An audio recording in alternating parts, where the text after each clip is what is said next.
Radio Israel, buen día, le saluda Rubén Atahuichi, ¿cómo está? Estimado Rubén, muy buen día, agradecido por la invitación, un cordial saludo a la audiencia en todo el país. A ver, ¿de qué se trata esta acción de cumplimiento y qué papel juega Israel Quino en esto? Bien, en realidad son dos accionantes quienes han interpuesto una acción de cumplimiento en contra del vicepresidente del Estado, los senadores Lucy Escobar y el senador William Torres, la primera legisladora por Cochabamba, el segundo por Santa Cruz. Han formalizado el pasado 16 de mayo una acción de cumplimiento demandando al presidente el cumplimiento de la Constitución Política del Estado entre sus disposiciones 163, numeral 7, ¿no? Justamente en razón a este patrocinio legal que hemos acompañado, pues se ha tenido esta formalización de esta acción, posterior el sorteo, que dada mucha casualidad llega a la Sala Constitucional Primera y que 4 días después recién se la admite. Y en la admisión, tras esa notificación, se solicita, se excuse uno de los vocales, ¿no? Para que no conozca esta causa porque tiene justamente temas que hacen inviable la garantía de un juez imparcial respecto a esta acción de defensa. En las horas, en la víspera, en realidad, antes del inicio de la audiencia, pues no se conocer que se reprograma, se suspende la audiencia para la próxima semana. Bueno, eso contraviene claramente lo dispuesto por el artículo 115 de la Constitución Política del Estado, que habla de una justicia sin dilaciones. Y esto es entendido bajo cualquier óptica como una dilación procesal, al no tener una justicia pronta, oportuna y cuestionada respecto a su imparcialidad. Por ello también los accionantes definen retirar la acción de cumplimiento y contrariamente cambiar de estrategia jurídica al respecto. El objeto es el mismo en razón justamente de el pedido que se va a realizar nuevamente ante el señor vicepresidente del Estado para que cumpla el mandato de la Constitución Política del Estado, Rubén. A ver, explíquenos, Israel, de qué se trata este nuevo recurso como estrategia. Es decir, se desecha la acción de cumplimiento y se plantea otro recurso. ¿De qué se trata, Israel? Bueno, primero que se retira una acción, pero se van a formalizar cuatro más. Puedo señalar solamente una, ¿no? Las otras tres, por justamente un criterio de estrategia jurídica, todavía no se la puede develar. Sin embargo, van a ser naturalmente acciones de defensa en cuanto al género. Luego seguramente informaremos lo que corresponderá según la especie, es decir, según el tipo de acción de defensa. Sin embargo, eh, son proyectos de ley que en su tratamiento legislativo no han tenido ningún pronunciamiento en Cámara Revisora. Hay que recordar, estimado Rubén, que el pasado 18 de diciembre de 2023, pues se aprobó en la Cámara de Senadores los proyectos de ley 073 y 075, 074 inclusive, en esa jornada y de manera inmediata en el día se remitió a conocimiento de Cámara Revisora, esto es Cámara de Diputados. Desde esa fecha hasta el día de hoy han pasado 5 meses sin ningún pronunciamiento, ni siquiera en Cámara Revisora, esto es diputados, y dice la Constitución, luego de 30 días que ya se supera el plazo sin pronunciamiento de la Cámara Revisora, es deber del vicepresidente del Estado, como presidente nato de la Asamblea, convocar a Asamblea Legislativa Plurinacional en cumplimiento al procedimiento legislativo que dispuesto en la ley fundamental, en la Constitución. Entonces, los 30 días han sobrepasado inclusive cualquier criterio de racionalidad en cuanto a la espera. 30 días se han cumplido el 18 de enero, si uno quiere interpretar otros 30 días al 18 de febrero, una yapita más, como se dice, 18 de marzo, ya doble yapita, abril, Bueno, son 5 meses en los cuales no se pronuncia ni la Cámara Revisora porque ya perdió competencia. Entonces debe pronunciarse el presidente nato de la Asamblea. Y la Constitución le manda un deber al presidente nato y le dice que luego de 30 días debe convocar. Eso es lo que se está pidiendo en el objeto de esta acción de cumplimiento. Si bien ayer retirada, va a tener una característica similar, solamente con dos variantes procesales que se va nuevamente a formalizar justamente en la misma característica de este instituto jurídico, que es una acción de cumplimiento que se plantea, estimado Rubén, ante cualquier servidor público que omite el cumplimiento de la ley o de la Constitución. Y en este caso hay una omisión de cumplimiento del artículo 163, numeral 7 de la Constitución, lo que no significa, estimado Rubén, que esta acción de cumplimiento se la esté presentando para aprobar las leyes 73, proyectos de ley más bien 73 o 75. No, no, se está activando, se está interponiendo para pedirle al presidente cumpla la Constitución de convocar nada más a asamblea. Ya cuando se constituya sesión de asamblea, son los asambleístas como depositarios de la soberanía popular que pueden rechazar los proyectos de ley. ¿No? Y desechar su tratamiento hasta la siguiente legislatura. Eso también establece el procedimiento. Entonces, una acción constitucional de esas características no puede obligar a aprobar leyes. Existe justamente una causal de improcedencia al respecto que establece el propio Código Procesal. Lo único que se pide es que se cumpla el deber del mandato de la Constitución de convocar a asamblea pasados los 30 días sin pronunciamiento de la Cámara Revisora. Aparentemente en la Cámara Revisora se considera de que la Comisión de Constitución, presidida por el diputado Jáuregui, ya ha rechazado estos proyectos de ley, pero formalmente no se ha plantado al pleno este rechazo, tenemos entendido. Llama la atención, Israel, de que esta facción del movimiento al socialismo, hablamos de la facción evista, que cuestiona la prórroga de magistrados electos y consejeros electos en 2017, ahora acude a ellos mismos para intentar salvar una situación jurídica en relación a la omisión del presidente nato de la Asamblea Legislativa. ¿Cómo se entiende esto? ¿Cómo se explica esto, Israel? Hay dos imprecisiones en la pregunta, estimado Rubén, con el mayor aprecio. Primero, que los asambleístas hoy accionantes no están acudiendo a los magistrados del tribunal, de ningún tribunal constitucional. Hoy no tenemos tribunal constitucional. Tenemos ciudadanos prorrogados por encima de la Constitución Política del Estado, cuyos actos son nulos de pleno derecho, efecto del mandato, el artículo 122 de nuestra Constitución. Los accionantes no están acudiendo a ellos. Donde están acudiendo los accionantes, estos próximos 4 senadores, autoridades senatoriales, son hacia jueces constitucionales de jerarquía inferior, no así a los denominados autoprorrogados. Y lo segundo, estimado Rubén, yo no coincido en que solamente sea una facción del movimiento al socialismo.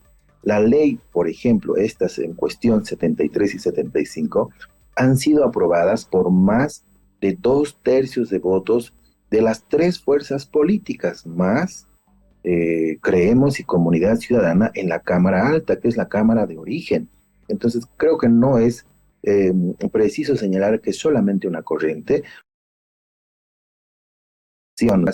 de las propias fuerzas políticas, que por supuesto también tienen sus matices internas, pero es una decisión del sistema de partidos políticos congregados en la Asamblea Legislativa Plurinacional. Por ello también entiendo la pugna interna, ¿no? La demanda, si se quiere denominar así, legislativa al interior de la Cámara de Diputados, cuando apenas se instala cualquier sesión, se exige el tratamiento de estas normativas sin pronunciamiento o de rechazo oficial. Y ahí tiene usted toda la razón. Si es que en la Cámara Revisora, vía Comisión de Constitución, se habría rechazado, se habría dicho que es inconstitucional, o se habría observado el contenido de estos proyectos normativos, esa comunicación tiene que ser formal, también en instancias legislativas, y esto es el pleno propio de la Cámara de Diputados. Eso establece el procedimiento legislativo constitucional, y si fuera rechazada, en el Pleno de la Cámara Baja. De igual forma, el procedimiento legislativo dice, si la Cámara Revisora rechazare el proyecto de origen de Cámara, en este caso de senadores, pues el resultado final de igual forma se lo tiene que considerar en el Pleno de la Asamblea Legislativa Plurinacional. Es decir, así rechace diputados, se tiene que ir a Asamblea. No se pronuncia diputados, se tiene que ir a Asamblea. Y es deber del vicepresidente del Estado, el señor David Choquehuanca, cumplir el mandato de la Constitución. No se está exigiendo otra cosa que no sea cumplir justamente lo dispuesto por nuestra ley fundamental. Entiendo, cierto, no es específicamente a quienes se ha acudido con esta acción de cumplimiento a los magistrados electos en 2017, pero son los órganos que tutelan estas acciones de los jueces que usted menciona. Puede haber una discusión ahí también, pero admitimos su corrección. De todas maneras, Israel no entiende, usted no le llama la atención que en el último tiempo otros órganos están diciéndole a otros órganos lo que no tienen que hacer o lo que tienen que hacer. Ya es un ejercicio normal. El otro día la Sala Constitucional Primera ha instruido al Tribunal Electoral, más allá de sus procedimientos y normas propias, que supervise el Congreso del más arcista. Una Sala Constitucional de Pando le dice a la Asamblea Legislativa que pare el proceso de preselección de postulantes. ¿No cree usted que hay mucha injerencia de un órgano respecto de otro órgano en la administración del Estado? Totalmente de acuerdo, estimado Rubén, y coincido plenamente en su valoración y en lo que usted le ha denominado la idiosincrasia política, ¿no? Coincido plenamente. Es impermisible saber o en este momento advertir que un poder del Estado, ni siquiera la estructura máxima de un poder del Estado, se esté convirtiendo en los hechos en jueces constituyentes, en vocales constituyentes. Esto significa que no solamente aplican la ley o la Constitución, sino la inaplican y establecen modificaciones constitucionales por encima del propio procedimiento que la Constitución establece para modificar el contenido de la Constitución y la ley. ¿Qué pasó con los ejemplos que usted señala? ¿Cómo es posible que un par de jueces en Pando ordenen al delegado de la soberanía popular, que es la Asamblea Legislativa, inaplique una ley? Es decir, y ojo con esto, estimado Rubén, mañana, a título de otra acción popular, otro par de jueces en otro departamento puede decir, inapliquen la ley de imprenta. ¿Por qué? Porque hay mucha libertad de expresión y libertad de prensa. Ese es el nivel de peligrosidad de este tipo de fallos. Si están pidiendo, inapliquen la ley 1549 y que no hay elecciones, claro, mañana nos van a decir, inapliquen la ley de imprenta, ¿no? Porque hay mucha libertad de expresión, mucha libertad de prensa. No, inapliquen la ley de imprenta. O mañana nos dirán, inapliquen la ley de derechos reales. Ya van a empezar a generar cuestionamientos a la propiedad privada a título de simples fallos departamentales. Y lo otro que es peor, otro par de jueces departamentales le ordena a otro poder del Estado, claro, que es el electoral, a decirle, tu trabajo lo vas a hacer como yo te estoy mandando. Y no yo, poder del Estado, sino yo, par de simples jueces. Entonces, esto es grave, porque hoy día, estimado Rubén, pueden ser justamente estos momentos de inflexión de los órganos de poder del Estado. Mañana pueden ser nuestros derechos. Esto es lo grave. Esto puede menoscabar nuestra democracia porque ya está en riesgo. Hoy día ya no podemos hablar de un Estado fallido. Hoy día ya hemos evolucionado de ese Estado fallido y estamos aterrizando lamentablemente en un Estado inconstitucional de derecho. Cuando esto ocurre, no hay derechos, no hay garantías, no hay sistema democrático. Ese es el peligro.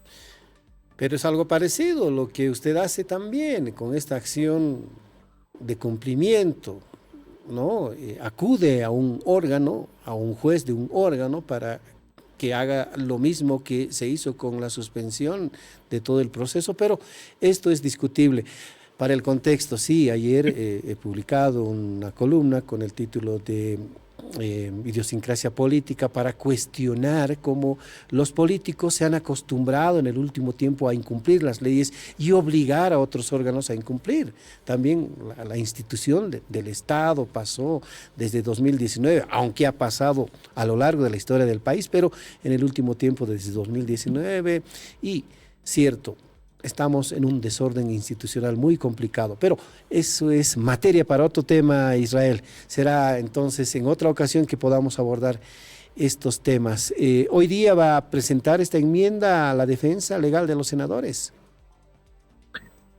Una pequeña precisión, no estoy yo haciendo lo mismo, corrigiéndolo nuevamente a usted con la permisibilidad del caso.